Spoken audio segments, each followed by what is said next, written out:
चंबा कांगड़ा से कांग्रेस प्रत्याशी आनंद शर्मा ने डलहौजी में पत्रकार वार्ता के दौरान कहा कि इस बार केंद्र में कांग्रेस पार्टी की सरकार बनने जा रही है, क्योंकि भाजपा लगातार झूठ का सहारा लेकर लोगों में नफरत फैलाने का काम कर रही है। उन्होंने कहा कि 2014 से लगातार भाजपा ने 10 साल केंद्र में राज किया, लेकिन विकास के मुद्दों पर वो बात नहीं करना चाहती।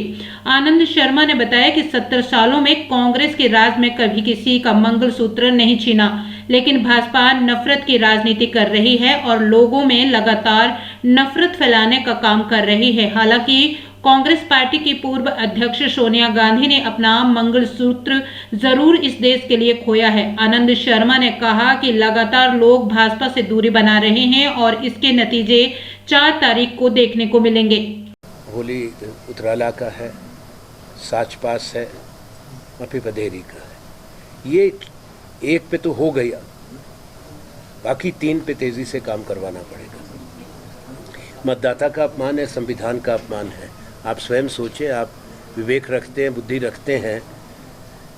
जनादेश किस लिए होता है, चुनाव किस लिए कराए जाते हैं कि मतदाता तय करता है, मूल्यांकन करता है कि जो आने वाले समय के लिए क्या दिशा और क्या योजना बननी चाहिए। और जो 2014 में और 2019 का वातावरण था, वो माहौल आज नहीं है। जनादेश का इंतज़ार करें। इलेक्शन नोटिफाई होने से पहले आप 400 पार कर रहे हैं, तो या चुनाव होगा या बेईमानी होगी, या अहंकार बोल रहा है। ये तो देश के लोगों को देखना पड़ेगा।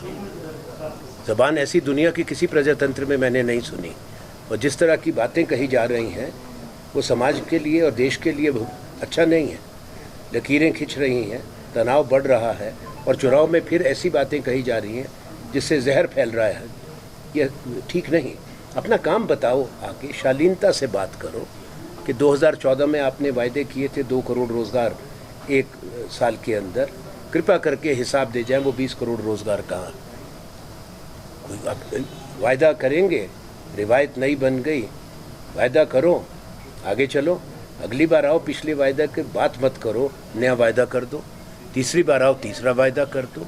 अब वो अंग्रेज़ी की कहावत है, मैं तो हिंदी का तर्जुमा कहता हूँ, कुछ लोगों को कुछ समय के लिए ठगा जा सकता है, सब लोगों को भी कुछ समय के लिए ठगा जा सकता है, पर सब लोगों को सारे समय और हमेशा के लिए नहीं ठगा जा सकता। तो लोग देखेंगे। अब लोग ये 400 पार कहें, शुक्र है 500 पार नहीं कह रहे, और ये 200 पार भी नहीं होंगे। मैं आज आपसे कह के जा रहा हूँ, ये बिल्कुल बौखला उठे हैं लोग, इनसे हिसाब मांग रहे हैं। इनके पास कहने को कुछ नहीं है। और फिर कभी धर्म की बात ले आते हैं। क्या इनसे पहले हिंदुस्तान कमज़ोर था? उसी भारतवर्ष ने बड़ी जीत हासिल की थी। पाकिस्तान के 2 टुकड़े हुए थे, बांग्लादेश आज़ाद हुआ था, पाकिस्तान की फ़ौज ने आत्मसमर्पण किया था, हथियार डाले थे। अटल बिहारी वाजपेयी जी ने इंदिरा जी को दुर्गा का रूप कहा था संसद के अंदर।